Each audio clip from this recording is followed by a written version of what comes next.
This is A New Angle, a show about cool people doing awesome things in and around Montana.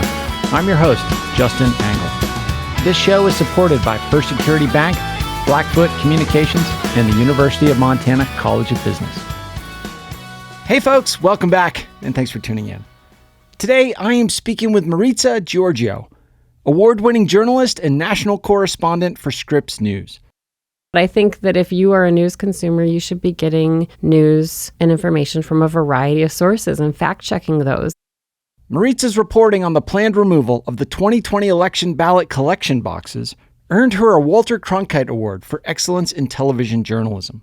After many years on air for NBC Montana, Maritsa moved to Scripps in 2021, and this year will begin hosting her very own live broadcast from Missoula weekday evenings. Maritsa, thanks for coming on the show. Thanks for having me. Tell us, where did you grow up? What did your parents do? I grew up in St. Louis Park, Minnesota, a suburb of Minneapolis. Okay. And, I went to St. Louis Park High, which I can't say enough about. Tom Friedman went to St. Louis Park High School. The Coen brothers. Yeah. Al Franken grew up in St. Louis Park, didn't go to St. Louis Park High. But, it's a wonderful community. I loved growing up there, and I love to go back and visit. My mom was in the optical business, Okay. and so she was an optician, and then she went on to be a sales rep for eyeglasses. And then my dad lives in Greece, and he owned some car dealerships in Greece, and now he's retired. Very good. And was the studying at the University of Montana journalism school kind of the way you made your way to Montana? Kind of. You have a lot of family here, I have right? a lot of family. So my great-grandparents homesteaded in St. Ignatius. Okay. And my grandma was the youngest of 10 kids. And my grandpa was a TV meteorologist. Right. He started here in Missoula. He was Missoula's first TV meteorologist.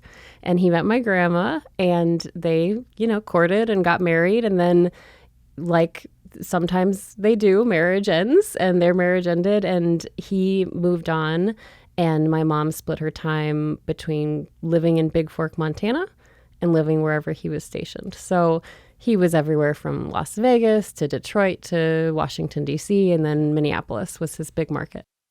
So your grandfather did that. He was the first at NBC Montana, or Yeah, I think it was called KMSO. Okay. Back in the day. Well, those are deep roots. Yeah, but he studied meteorology in the Air Force. Okay. And he was a child actor, and so he kind of combined the two. He got into radio. He was a meteorologist at the station that's now known as KECI, and he also had a daytime talk show.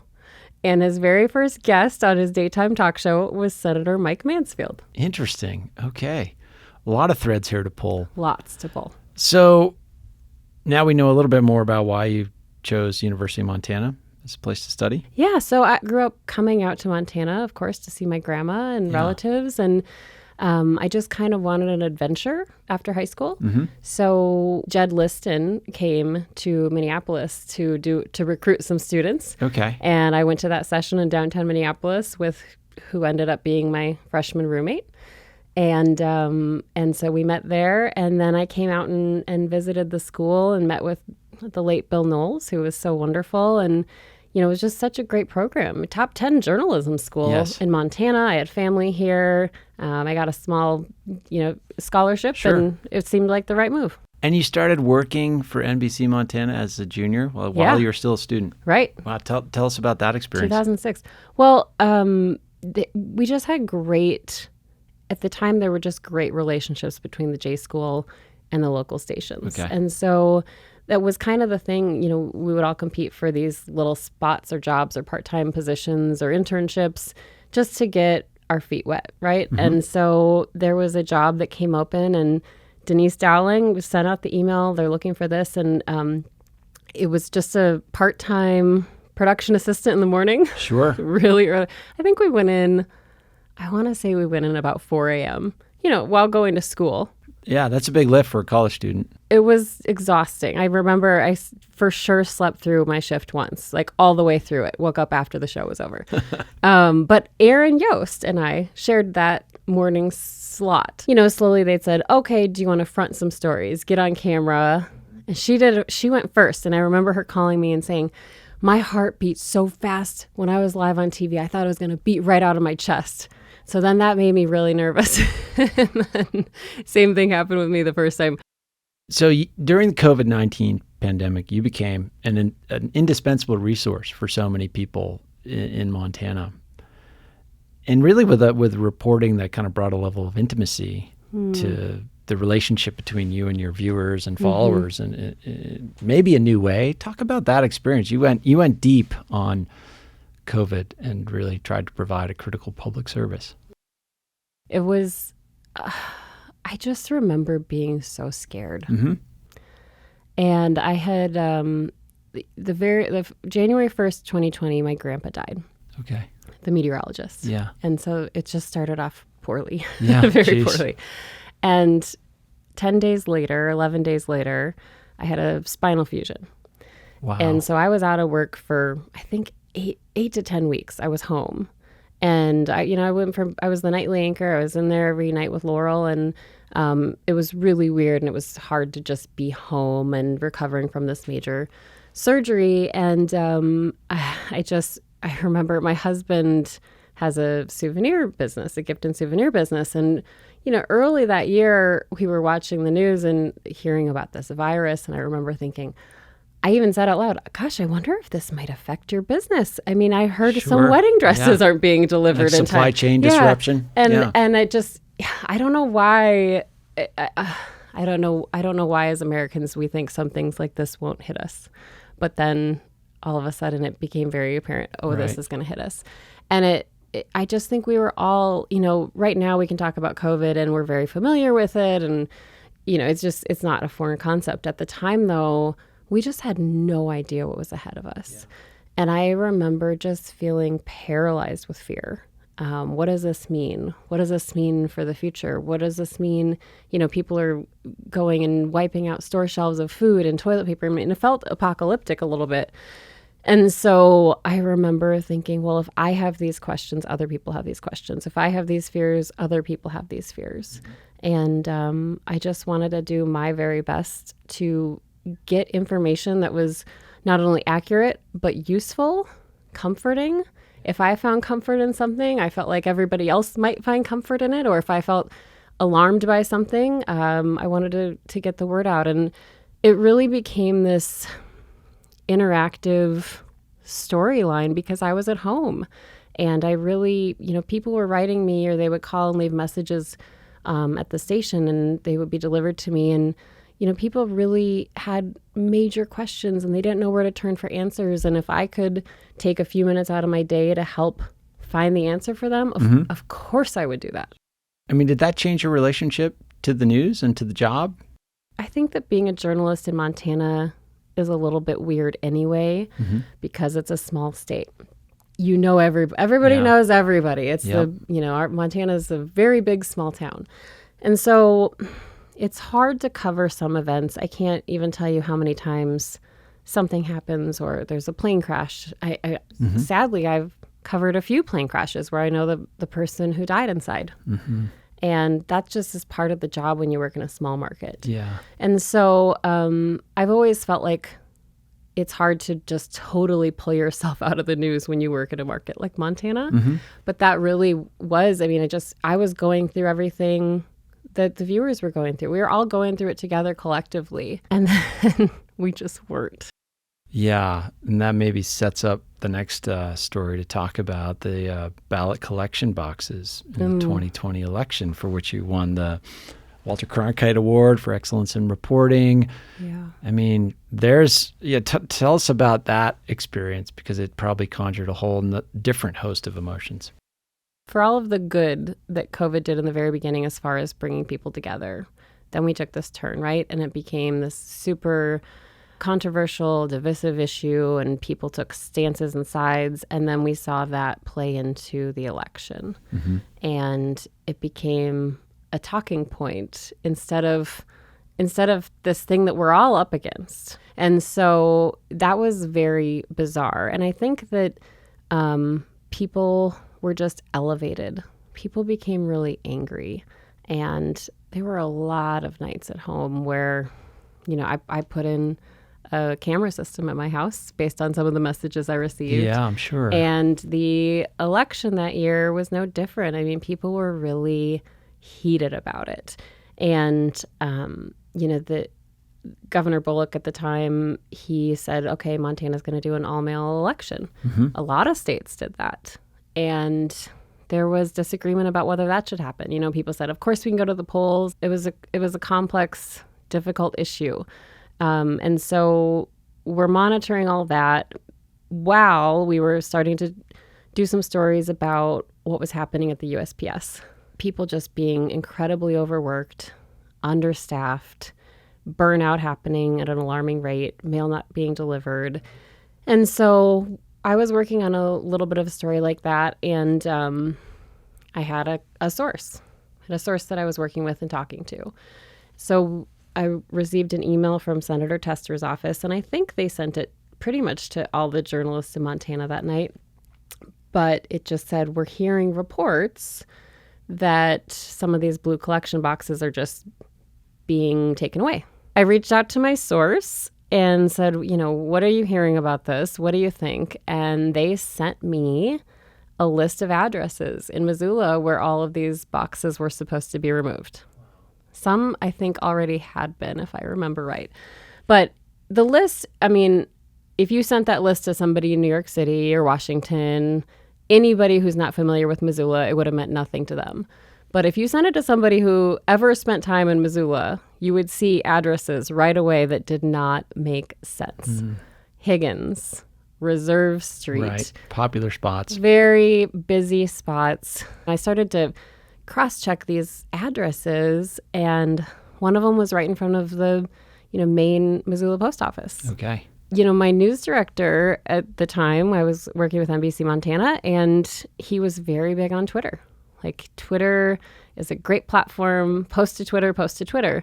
And so the next morning, I posted a screenshot on Twitter, now X, of that address list. And so I shared that, and then it just got so much traction. And then as I shared more throughout the day on that thread, more people joined in the conversation. I reached out to Montana's entire congressional delegation. So Senators Tester, Daines, at the time, Representative Gianforte. Mm-hmm.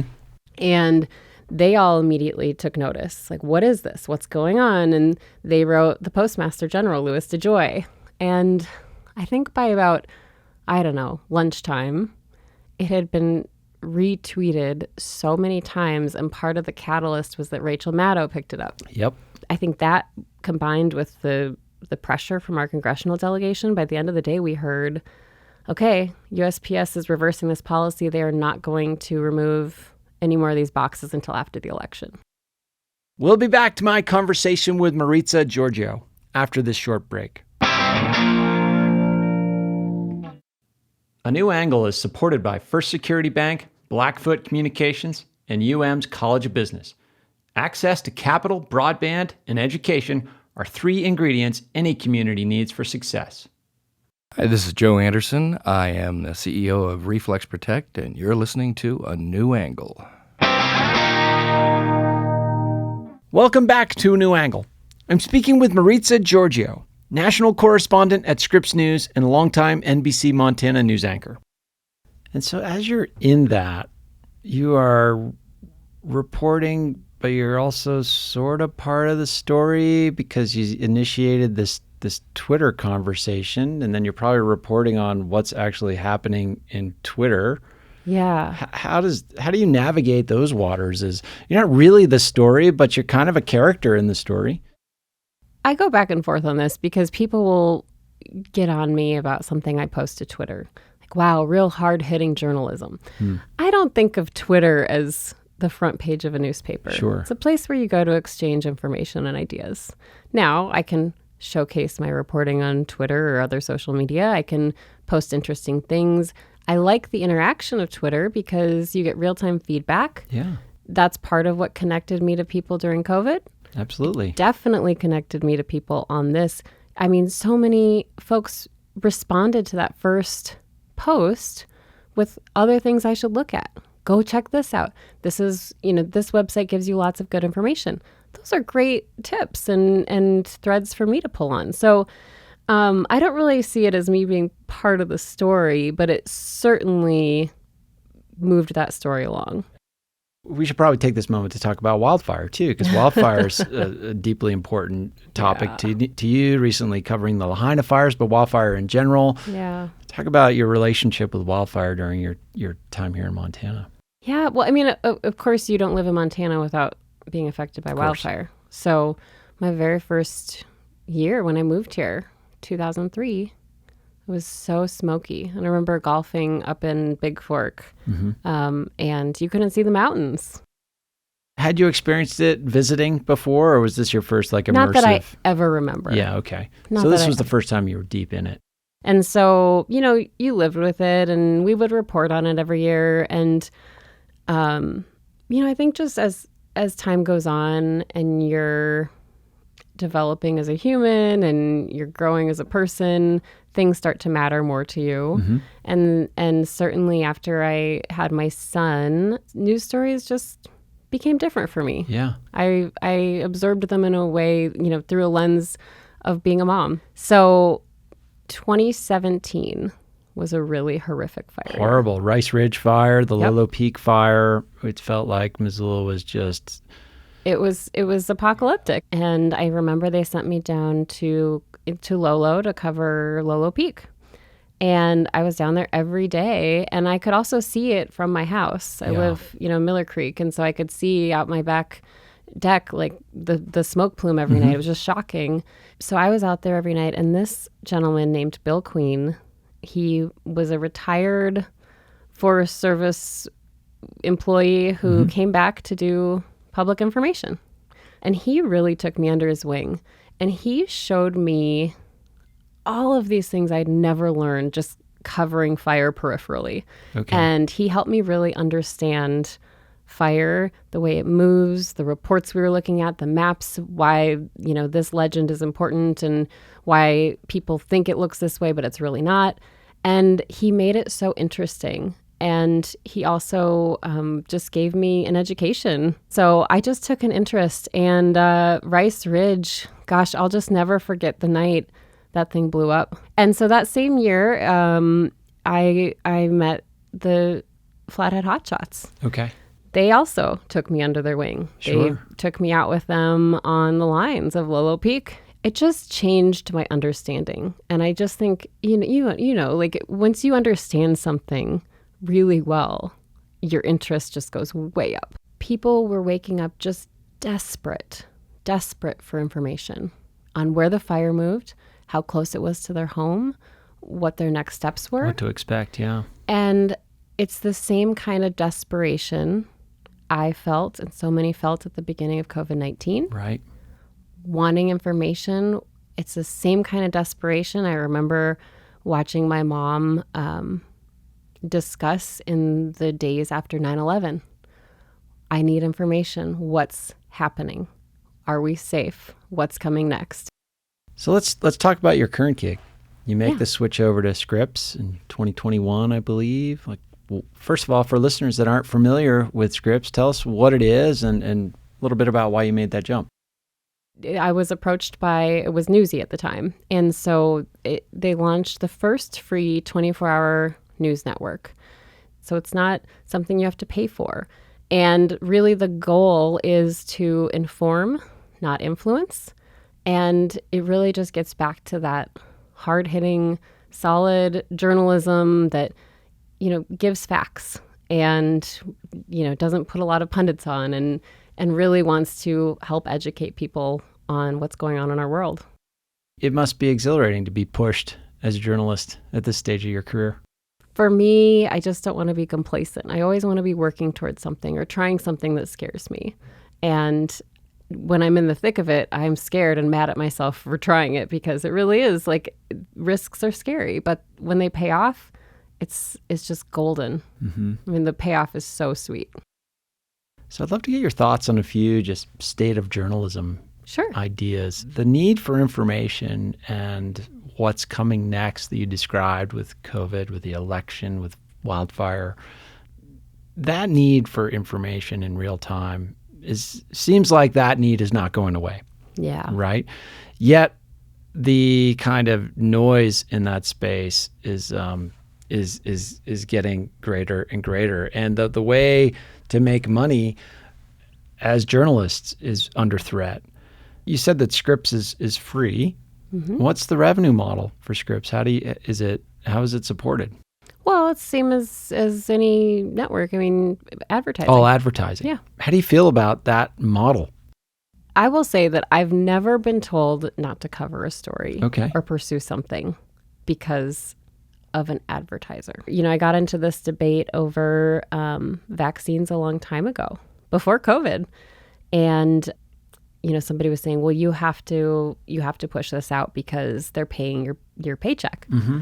And I said, no, I've never been told like you need to report this or say this because they're our advertiser, or you can't say this because they're our advertiser. For me personally, that's never happened. Yeah, I can see it probably being infrequent, but easy to romanticize. Like folks who watch the morning show or other dramas about journalism, the easy way to portray these conflicts of interest is to sort of present us with a single journalist that's told no, can't cover that story. I think more about like some of the structural problems with the advertising model. Advertisers want their ads to be shown to the right people at the right time, mm-hmm. right?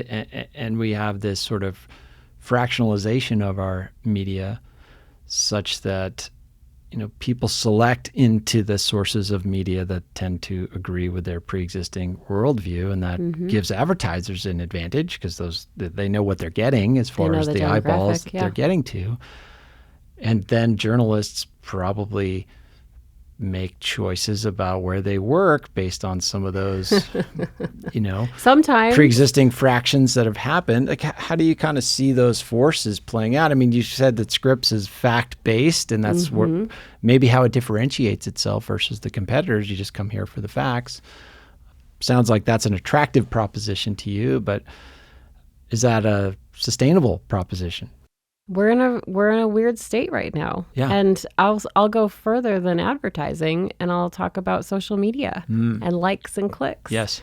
And you see it, I think I've seen it on every news source or wannabe news source, the clickbait headline. So is that doing a service, to people who are desperate for information? The algorithms have learned that the way to keep us on the platform longer is to keep us enraged, addicted, right? Yeah. Angry.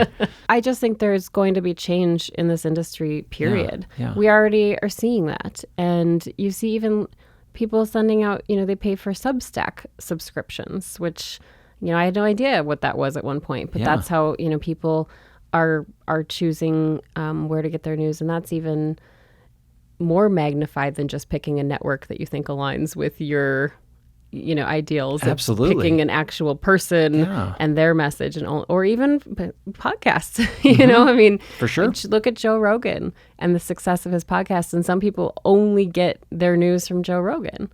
And, I'm not going to say that's good or bad, but I think that if you are a news consumer, you should be getting news and information from a variety of sources and fact-checking those. And don't just believe every single thing you hear on a podcast or a TikTok video or a social media post. I mean, you should be digging into this and seeing what multiple sources are reporting.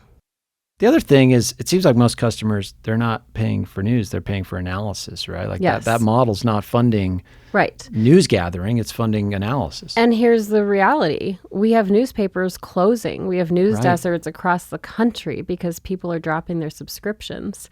And they're dropping subscriptions that pay local reporters in Montana and elsewhere, and putting that money into, getting analysis from one individual or one individual that has maybe guest commentators. But, if the idea is you want to fund news without advertising, well, then you have to fund news. You have to pay for your newspaper. You have to pay the organizations providing you that news and the organizations that you trust. Again, I think people need access to... There's a public service piece to it. There's a public service piece to it. The problem with the internet is there's no filtration system. And so, certainly there isn't one with newspapers either. There are plenty of newspapers that put out, fake news, I'll call it. And then you have, newspapers that are just totally satirical, like The Onion. And that's, that serves a purpose and it's hilarious. But, it's a lot harder to publish a newspaper with bad information than it is to put something on the internet. In our remaining time, I'd love to just talk a little bit about your work with the Mansfield Center. Yeah. Incredible organization, part of the University of Montana. You're on the advisory board there. You all have just been providing such amazing educational experiences for so many people in this community for a long time now. The guests you're getting in and the way you're connecting with the populace, it's just pretty remarkable. So talk about that. The idea really is to reach people and is to have these conversations about public discourse and diplomacy and kind of restoring civility in our political landscape and in our discussions surrounding it in the name of Senator Mike Mansfield, who was just known for being a statesman, working across the aisle, and you can disagree on the floor, but you go out to dinner that night and you're friends. And boy, it's something that's even hard to think about these days. It is. It sort of seems like an artifact from a prior time. At the same time, it's a set of values that we need so much right now. Right. And so the question is, how do we get back to that? Yeah. And we have had some just incredible speakers this year, especially. The comments and the hatred and just the volatility of social media has really, I think it just kind of veils how we view all of this. And getting people to the actual table face to face, I think, is a start. Yeah. And it seems like that's the sensibility that drives your reporting as well, just bringing people together through information.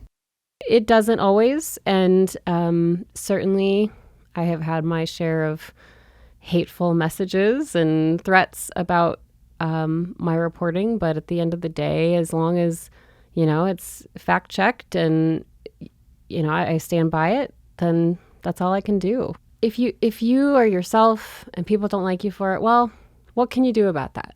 You can't be anything but yourself. You got to be authentic. Yep, that's right. Well, Maritsa, thanks so much for spending some time with us today, telling us about your story and the stories that drive you. And best of luck down the road. All right. Thanks so much for having me. Thanks for listening to A New Angle. We really appreciate it. And we're coming to you from Studio 49, a generous gift from UM alums Michelle and Lauren Hansen. A New Angle is presented by First Security Bank, Blackfoot Communications, and the University of Montana College of Business. With additional support from Consolidated Electrical Distributors, Drum Coffee, and Montana Public Radio. Keely Larson is our producer. Ella Hall is our production assistant. VTO, Jeff Ament, and John Wicks made our music, and Jeff Meese is our master of all things sound. Thanks a lot, and see you next time.